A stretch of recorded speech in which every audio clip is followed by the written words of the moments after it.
আসসালামু আলাইকুম। United medical support ফাউন্ডেশনের পক্ষ থেকে আমরা আজকে এসেছি খুলনা রেলওয়ে স্টেশনে। এখানে আমরা কিছু পথশিশু অ্যাজ ওয়েল অ্যাজ কিছু অসহায় মানুষকে পেয়েছি যাদের আসলে এই মুহূর্তে শীতের কাপড় প্রয়োজন, বাট আমাদের এই মুহূর্তে ফান্ডিংয়ের স্বল্পতার কারণে আমরা শীতের কাপড় আনতে পারিনি। আমাদের কাছে কিছু কাপড় স্টোরেজ ছিল, আপনারা জানেন প্রিভিয়াস আমরা রেল স্টোরে দিয়েছিলাম। আজকে এরই ধারাবাহিকতায় এসেছি খুলনা রেলওয়েতে। আমাদের কাছে এই মুহূর্তে যে কাপড়গুলো ছিল আপনাদের অনুদানের টাকায় দেওয়া, সেগুলো আমরা এবার ডিস্ট্রিবিউট করব।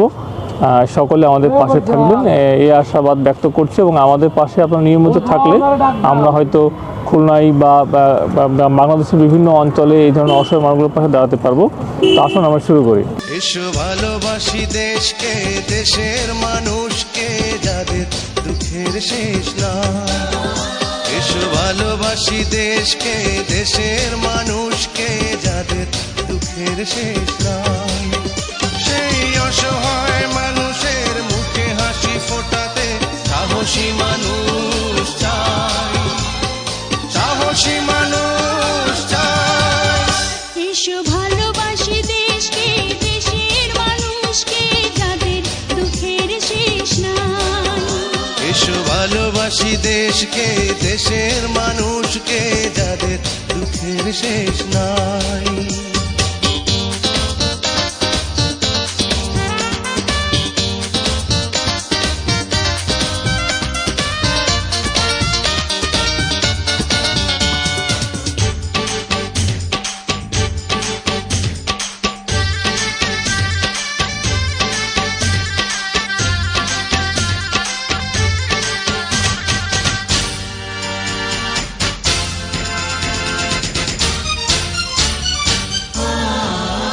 কবে সোনালি সকালে সবুজের বুক চিরে লাল সূর্যটাই উঠবে,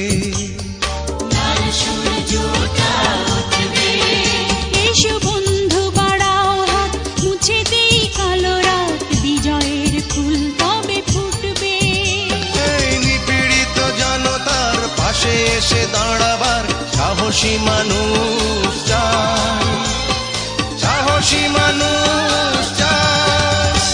আসসালামু আলাইকুম। ইউনাইটেড মেডিকেল সাপোর্ট ফাউন্ডেশন এই সংগঠনটার সৃষ্টি হচ্ছে আপনার মেহেরপুরে। মেহেরপুরে সৃষ্টি হওয়ার পর থেকে আমরা বাংলাদেশের বিভিন্ন অঞ্চলে এই ধরনের অসহায় মানুষের কাপড়, পাশাপাশি চিকিৎসা সহায়তা দিয়ে থাকি, হুইল চেয়ার দিয়ে থাকি, এবং আমরা বিভিন্ন প্রাকৃতিক দুর্যোগে আপনার ত্রাণ সহায়তা দিয়ে থাকি। রিসেন্টলি আমরা খুলনার কালীনগরে অনেক ত্রাণ দিয়েছি, কাপড় চোপড়ও দিয়েছি। তো আমরা আজকে খুলনা রেলওয়ে স্টেশনে অসহায়ীদের মাঝে কাপড় বিতরণ করলাম।